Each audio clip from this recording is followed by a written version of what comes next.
So we have fixed and we have continued with the same session again in this lot. And so without wasting time, I'll just introduce our speaker for today. Our speaker for today is like most of the people in Pune or in Agile fraternity, they know him. He's Vishal, and he's passionate about like making organizations awesome. He has his own way of doing it. That's enterprise joy, and he's passionate about people, technology, and how that combinedly drives the current age. He's like basically into the cultivating the mindsets, innovation as habit. The enterprise joy is a unique proportion of driving the continuous shift of business transformation by tapping into the aspect of behavioral science. Rooted in philosophy that mindset without action is a wishful thinking. Enterprise joy provides practical applications toward human behavior that catalyze organizations toward their goals. Over 15 years of specialized experience in business analyst, his teams have delivered digital solutions across multiple industry, vertical domains, and transformed businesses. During this period, he has come up with a slice, which has been a lodestar for experimentation, allowing teams to swiftly navigate through complex, challenging environments. A safe culture of learning to fail has allowed him and his teams to plan and take risk for faster value realizations. He has been recognized as a LinkedIn community top voice for thought leadership, business analysis, and people management. He's a blogger, podcaster, and a keynote speaker, and currently he loves driving and currently is with ThoughtWorks as engineering effectiveness consultant. He has authored a book, he's exploring fine craft of business analysis, a book on that, and he is here to spread joy with the enterprise joy and facilitating the Pune business analysis, business agility meetups. So without wasting a time, I'll present to you Vishal Prasad. Thank you, Amol, and thank you, folks. So what I'm presenting today, just to give you a backdrop, I am currently an engineering effectiveness consultant with ThoughtWorks. Earlier, I used to be the general manager for the Pune office. And what I have over here is one of the stories from that time. When I took up the job, what was it like and what did we do in order to change certain things which gave us better results. That's the entire story. Right? Also, we have a little limited time because of the mix-up, so I'll try to hurry up, but I'm here today, tomorrow, anytime. I'm happy to expand on this at any point of time. All right? In case I say some things that you do not understand, just raise your hands, ask me, perfectly fine to answer. Works well? So far so good? All right. Okay. So I know that you heard quite longish description. This is like the short version. Best way to connect with me is on LinkedIn, and I'm more or less active. So I'm happy to connect whenever you want.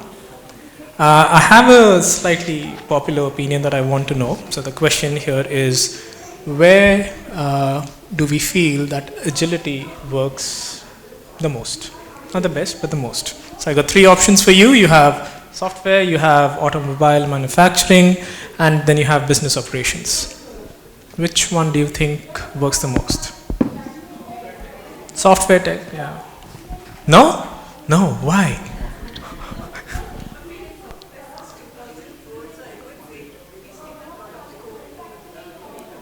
So you're saying that you have been in software since 2004, agility does not work in that.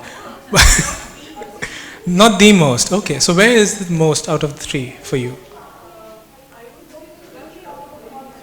Probably automobile. Okay, that's nice. That's a good answer. Yeah, Dhiren? Business operations. Business operations. Yeah, sure. Why not? Because that's the presentation. Yeah. Okay, here's the thing. I have spoken about this with multiple people. Usually the thing that comes out is, because we have a manifesto that speaks about the manifesto for agile software development, If you speak with someone, let's say in finance, or you speak with someone in marketing, and you try to bring in some of the principles, at some point of time, you will hear this occasionally that it's a software stuff. It works there, does not work for us, right? And I've heard this multiple times. It's not new, and I do not disagree with it to that extent, because for a very long time, I believed it myself. I have old tweets and posts from myself where I have said, hey, it is for software, so yeah, it works for software. I don't know about the other stuff. Right? So I'm not saying that what I'm doing or what I've done is the best. I've heard this myself. So when I took up this gig, the first thing that I did understand is that tech is easy, people are hard. Raise your hands if you feel the same. Very good. I like this group. But it's not my code, it's a code by someone else. And that's what happened with me as well. When I moved to operations, I was very little working with tech. I was mostly working with people and managing people, getting them together. And the entire aspect was that if you can manage people, then everything else follows. So if you know your people well, if you can motivate them to do what they are supposed to achieve, you don't have to do much around at least the daily stuff. The agility is the second part that comes with it, and we'll come to that. So the team that I received, we discussed about what is business agility. Because I got the same answer, software and operations is different, don't try to mix together. A few of the folks told me that you're moving from product development to operations, be sure that you don't try to push a lot of product stuff on them. And I was fine with it. I mean, that's, yeah, even I didn't know what operations looks like. So we just had a typical discussion, like for business agility. The 3 steps for achieving it: identify the constraint, remove the constraint, easy, repeat the process. That's easy. I don't have a better definition than this as to what business agility can be. I mean, this makes complete sense to me as long as you make it cross-functional. So it's not to say that just one part of us is doing it, everyone somewhere in some capacity is doing it. So, oops, yeah, that's my time.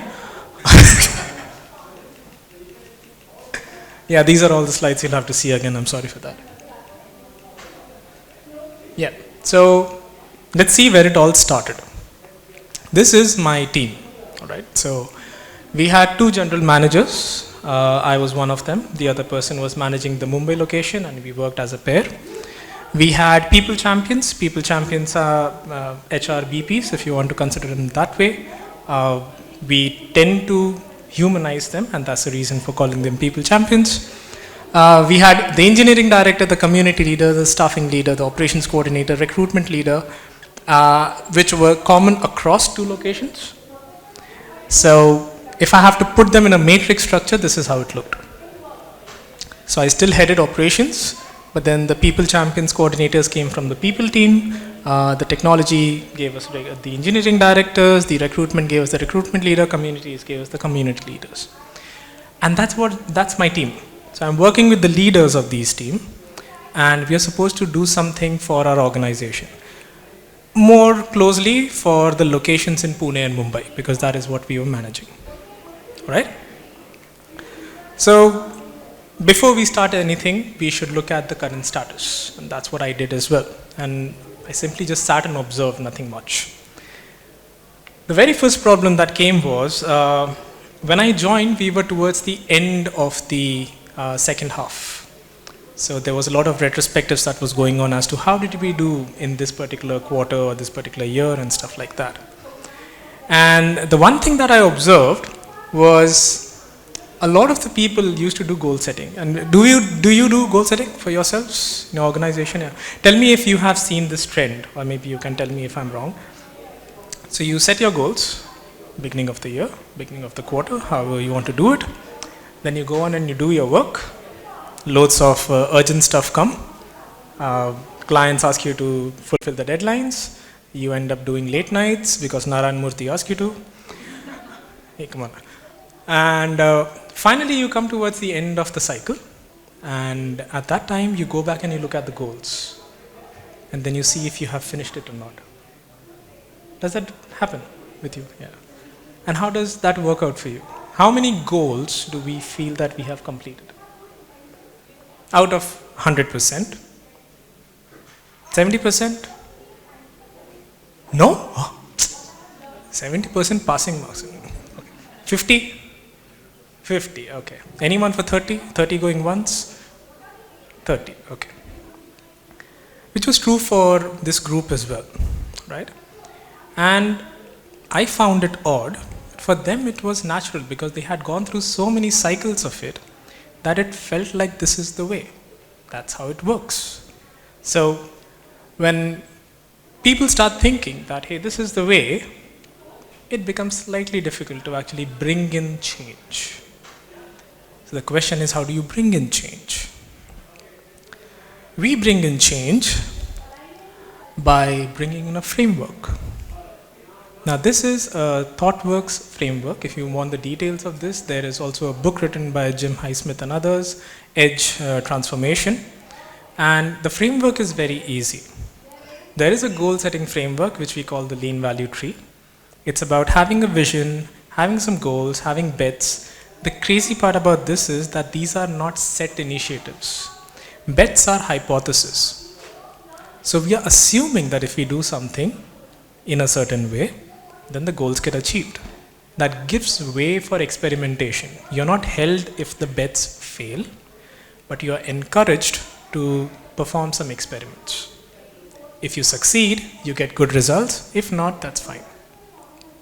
But the most important thing out of this is that you do some value-based prioritization, and articulating value becomes important, especially when you're in operations. And I'll show you how we did that. I wouldn't say it's easy with products because a lot of us struggle with that as well. Operations brings its own kind of challenges because you have to think from a different standpoint. So value articulation brings its own problems. And if you have that, then you need a lightweight governance process. And I'm saying lightweight because it shouldn't be that you're spending a lot of time on governing if you're reaching your goals or not. So it may still happen that you fix your goals beginning of the year. I wouldn't say do it for a year, but let's say for that matter, you do it year. It shouldn't be that you're going and seeing it at the end of the year. There needs to be some governance that happens that shows you your progress. So that's a lightweight governance that comes in. So this is what we did. Simple. Thank you very much. Okay, I'll go through it step by step, okay? But a few things that you need to look at this big screen. It took us 4 days to get here. All right? And every step that you see, it even started before we started doing this. So the blue portion that you see right at the top, that's where me and the other general manager who we were pairing, we actually went and we spoke with every leader in the organization with whom the other leaders in my team interact with. And we got their expectations. And that became an important part of getting everything else afterwards. Okay? So let me go step by step and maybe that helps. So the first thing is to go and find data, because data is easy. It is easy to find data. The problem is people don't go looking for it, right? But if you do go looking for it, then you do find data. Once you have the data, then you research your customers, and that's where I said that the blue portion that you see on the top, this is the blue portion. A few of them are blacked out because company stuff. There's one that is highlighted at the bottom, which I believe kind of brings everything together as to what we are supposed to achieve. So there are 4 pillars. Delivery practice, engineering excellence, that's something that we want. Culture of cultivation, that's something that we want. Communities is what we want. Capability development is what we want. DEI is what we want. That is like our North Star. If you're in operations, you're taking care of locations in the offices, this is what you're supposed to do. We still don't know how to do it or what to do, but this is where our attention span should be. Right? So we did something called as wicked ideas. Heard of wicked ideas? If you've heard of liberating structures, you might hear of it. It's a paradoxical kind of a concept where you say that you would do something which will seem a little not usual, but gives out positive results, or at least the intent it is gives out positive results. If you see, one of the examples is double the size of Pune primary home, while cutting the number of interviews by half. Now, ThoughtWorks as an organization, we have loads of rounds because we do a lot of elimination and then we get to wherever we have to, which takes time, which costs us money. And this is the time when ThoughtWorks was going through an IPO. So we were growing and we were growing rapidly. If we continue with the same process, it would take us a long time to, let's say, double the size of the organization. But we don't want to hamper the quality. The quality still needs to be the same of people who are coming in. So how do we ensure that we still get that quality, but let's say reduce the effort by half? We don't know if it's possible, but that's a wicked idea. Can we do that? And if we can do that, then we achieve something that has not been done before. Right? So we did that, and we got some ideas, and then we revealed the expectations. So earlier, before this round, the expectations were not revealed to everyone. But then we revealed the expectations, and then we did one more round. When we did the second round, some new ideas came up, right? So now we have two sets of wicked ideas, everything pointing to some direction of expectations. So now we take shortlisting, a number of voting processes and everything, but ultimately we shortlist everything that we want to do. And this is what we came up with. 4 goals. That's the second point of your lean value tree. 4 goals that we want to do in 6 months. That's our cycle. We are not going for a yearly cycle, in 6 months.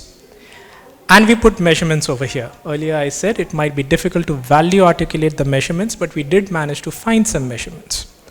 So if you look at one of the goals which says foster cultivation, which is like, okay, foster cultivation, but what guarantees that cultivation has happened? Well, if we have 50% of Pune employees who have received Y awards, then we can say it's cultivation. Now, Y awards work slightly differently. It's not given by the organization, it's given by people to each other. It's more like kudos. Getting into that habit of kudos itself is difficult. Ensuring it becomes a process, and then we are giving some awards very specific to cultivation. That makes it even more specific. And we are saying that 50% of people should be doing that because that's an important part of our culture, which came from the blue sticky that I showed you earlier, right? So we came up with these Pune and Mumbai high-level goals, and we wanted to cascade this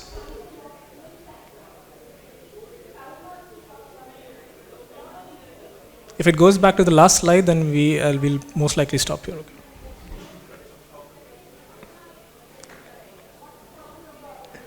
Okay, we are here. Good. So this is how the cascading works.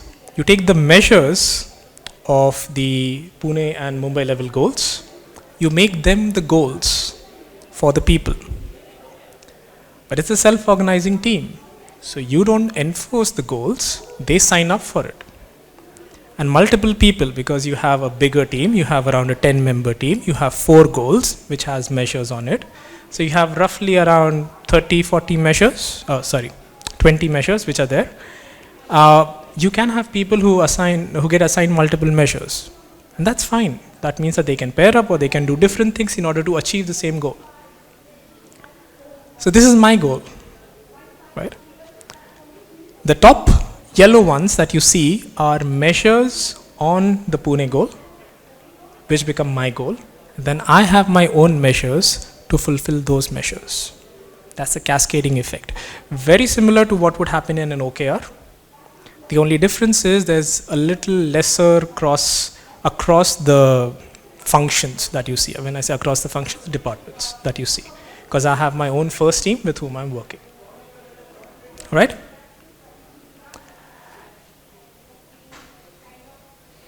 It looks so nice. And then obviously we get into action. But we still haven't done the governance part. The governance part is required. So, here's the governance part. We set up our board. You have a Trello board, you have a Jira board, whatever you like. Choose your poison. The important thing is to focus on the goals and the BAU. There are 2 columns. We know that there are going to be business as usual tasks. We know that ad hoc activities are going to come in. We know there will be deadlines.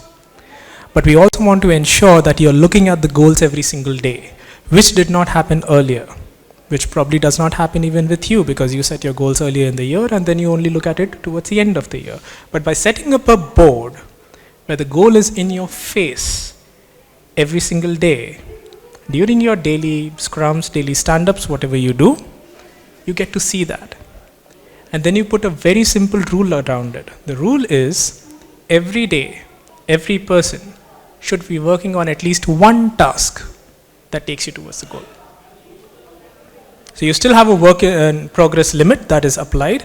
Let's say for a 10-member team, the work in progress limit is 13. And yet, every person who's working on something every single day will have at least one task from the goals, which ensures that you are making progress even if the progress is small. So the problem earlier was not that we did not have tasks. Probably we had very large tasks which we couldn't track every day, which we simplified by breaking it down to the measures and everything. And now it's in your face, so you don't have a choice. During the stand-up, the question gets asked, which goal are you working on today? Which we didn't ask earlier. Right? What happened because of this? We did a retrospective. Yeah, we did achieve the goals. We did not achieve all the goals. Right? So the question would be, what did we do different then? The difference came in the type of goals which were there. There are always some committed goals, goals which are like compliance. You have to fulfill it. If you don't do it, then you have definitely failed. But then there are stretch goals, goals that you aspire for. Those are your bets. Those are your experiments. Experiments might fail, but by experimenting, you get to innovation. All right? So it's not that we achieved all our goals, but maybe we achieved 70% of them, which was good enough because it was new. It was being done for the first time. So we said, okay, this is successful. What should we do next? Well, we need to go on. So we go ahead and we do it once more after the 6 months expire. Only this time, it's slightly different. We did do a retrospective, so all the purple stickies that you see are actually the retrospective of the measures, not even the goals, every single measure. And as you see, not all of them are in green, but that's fine. We didn't target for green, we probably targeted for 70% of green, but it's there. And because every single day you are working on the goals, you have made progress. You have not made full progress, which is fine. And then there are a few which just failed. That's fine. Failure is acceptable as long as we learned from it and we moved on. But the thing that I want to pay attention to is this. You do want to bring in some variation in the process.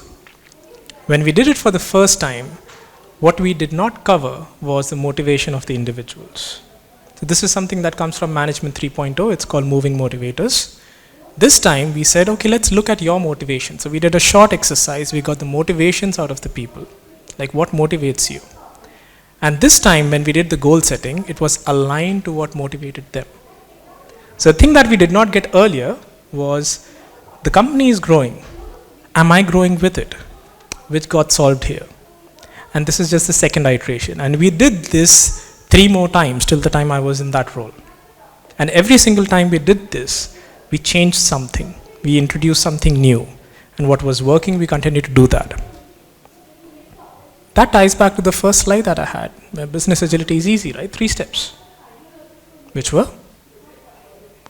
Good, you remember, I like it. Find the constraint, remove the constraint, repeat the process.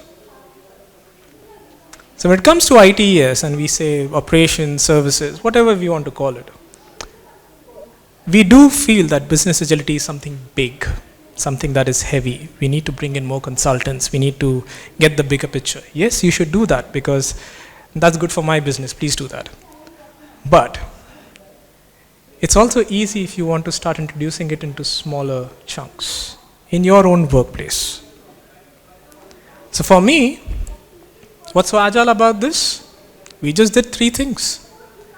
The roots are still lean principles. So when we say that agile is more software, we also need to remember that Kanban actually started with Toyota. So the concept is still lean, sure, you're not writing code, sure, there's not a lot of engineering stuff that's happening over there, but there's still management stuff that's happening over there, and that is equally important, right? So I'm not saying that don't believe in the first line that says individuals and interactions over processes and tools. All I'm saying is that make people a part of that process so that people are driving it, and that is good enough for the interaction. I don't think we put any heavy process over there. The process was very simple. Once you have the goals, just ensure you're working on one task every day. That's all. The second point, there is continuous integration. How does that come? Now, this is a pure software thing. The idea of continuous integration is whatever you work on comes together at some place. For us, that coming together was that particular stand-up where we would say, I'm working on something, you're working on something, are we going in the right direction? Especially if the goals that we are working on is exactly the same. There were even goals which people would say, let's do both. We think both of those are good ideas, we'll try both, see whichever works. That is continuous integration with regards to management. And then you have the last one, the test first operations. The test first programming is what we have heard. First write the test, then write the code that passes the test, and you refactor if it is necessary. What did we do? We first wrote the measures that we have to achieve. We did something to achieve the measures, and if we failed, we changed and we pivoted and see how we achieve it. So yeah, I can go and I can have this word play over here and say that, hey, everything that you do in software also works with operations. I'm not saying that. All I'm saying is that the principles don't change. Your practices might and your practices will. Your values and principles will remain constant. And as long as you're doing that, business agility will thrive.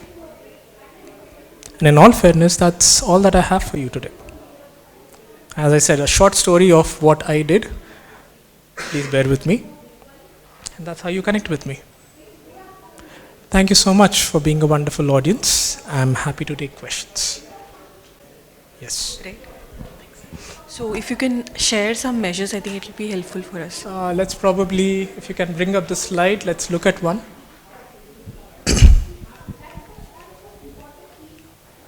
So I'll go to my goals, it's easier that way.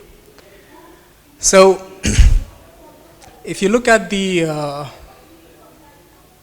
second one, okay, or the third one, the last and first is blacked out. It says 10% Pune POH thought workers are thought leaders. All right, and thought leaders or making thought leaders, thought leadership, that's a big thing that we do at ThoughtWorks. How do we be intentional about it? The way we did is that my engineering director and I, we started a program called Take the Leap. And what we wanted was that 10% of the workforce, which for us roughly was 45 to 50 people, become a part of it. They become a part of it, we pair them with existing thought leaders, and you have loads of thought leaders in ThoughtWorks, right? And when we pair them, these people mentor them every week, every month, depending on their cadence, on how can they work towards their thought leadership. And thought leadership comes in various ways. It can be, hey, I've written my first blog. But then how do you keep on going? You write more blogs. You write the second blog, the third blog. Maybe one fine day your blog becomes a book. Maybe one of the blog becomes a talk, which has happened with me a number of times. I've written a blog, I've gone and spoken about it, right? So if you look at the measures of the third one, the first measure says collate details of various conferences which are happening in 22. The second says run a campaign to identify people and mentors. The third one, and the reason why it's green and pink is the green are the quantitative measures and the pink are the qualitative measures. Okay, that does not mean qualitative measures will not have a number. They will have a number. It's just measured differently. The third one is not readable for me as well. I'm sorry. But the fourth one says publish the details of articles on Insights. So Insights is the place where all the ThoughtWorks thought leadership goes. And that's where ultimately we want to publish, because that is viewed by the leaders of many organizations, right? So if this was the thing that I was doing, for me it was necessary that every stand-up I sign up for one activity that I would do, not just for this goal, but for other goals as well. But let's say if one fine day I say, let's go out there and find some more mentors. Then that is what we did that day. We just created a list of mentors, we reached out to them, we asked them for their time, when are they available, who will be the best possible match for them, what kind of mentorship they can provide, is it blogs, is it talks, is it something else? And that went on for the entire 6 months.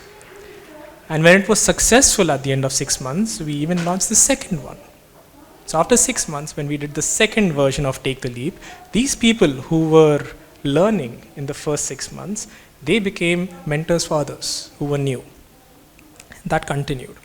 So again, it wouldn't be visible in the retrospective, but if you go in the retrospective of this one, this particular goal and the measures, you will see that that's green, right? And that's what you were seeing, that are each of the measures being tracked. So one of these greens that you see over here might be one of those measures, and yes, because we did that, it's in green, right?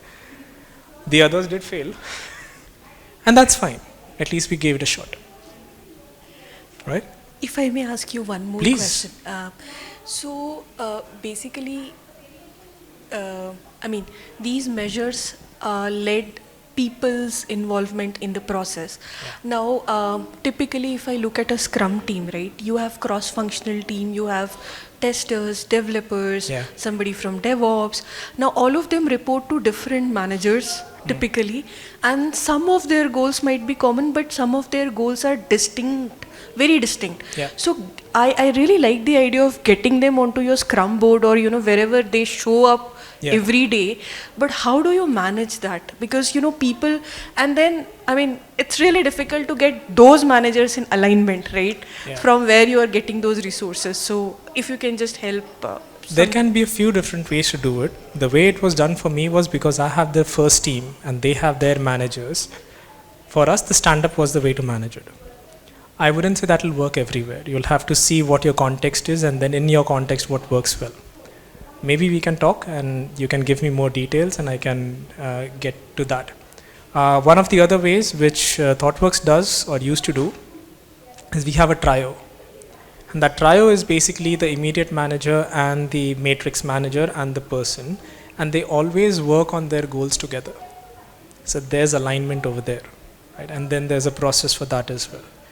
So these are a few ways how that alignment thing that you're working on, it might come in. It will not be perfect. None of the processes are perfect. Things fail, things work, things do not work. You'll have to see how to keep on changing and keep on evolving it, right? Works? I think we are out of time, but any more questions? I'm here.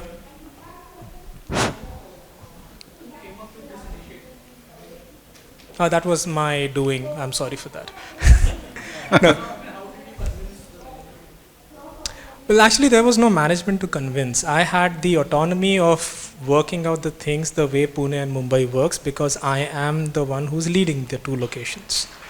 I did have to get some kind of alignment with my manager, who's the managing director of India, and that happened. So the operations, the CEO of India, those things happened. In fact, the blue sticky, the highlighted one was basically from the CEO.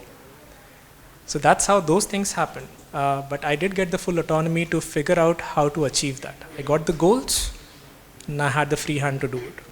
Okay? Which I can agree that not a lot of organizations would do that. I would say I was lucky with that. But if you're not getting that, maybe you should fight for it.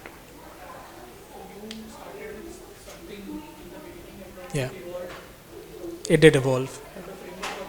Yes, the framework also evolved. We still stuck with the 6-month cycle because that also aligned with our goal cycles. But the process evolved and the process went through some changes. Right. It's still the lean value tree framework. We stuck with it. What happens within it, that might change. Yeah. And we have gone through reorg as well. So yeah, things have changed. This is the very first iteration that I showed. Cool. Thank you so much. She's waiting. Sorry. Great. I think it's a great session. Before thanking Vishal, I'll have 2 words there. The most important thing after this session, there's a lunch range. There are 2 counters. One counter is here. One counter is on the back side of it. So there are 2 counters range. After this, you will see a Mentimeter slide. So if you have any feedback about the session, please give it to us. You also have an opportunity to do it physically outside in a lobby. We welcome that because that helps us a lot to improve, cater every community people next time. So please do it. It's a request. Now about the Vishal, I talked a lot. I talked. It's more than a Vishal. It's for us actually, right? Because I'll tell you about this guy. I every time meet him, I learn something new, and I know him for quite a long time. Got an opportunity to yeah, and got an opportunity to work with him for some time, and believe me, he is a change maker. All these things, as you asked, it is within, and that always comes out wherever he goes, irrespective of the organization. So it is his personality that is that way, and he also molds us in that way when you are surrounded or we are around him. So I request you all, if you have any questions, any doubts, please meet him, talk to him. He may be around here.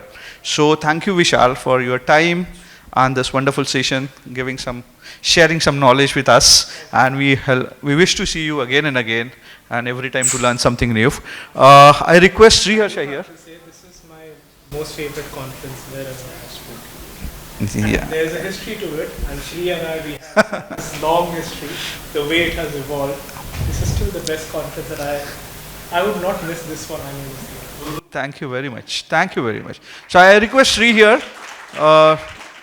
to felicitate and say, give a vote of thanks, a token of love from us to Vishal. But I'm not just saying because I'm here. Yeah, he. Always a pleasure to honor this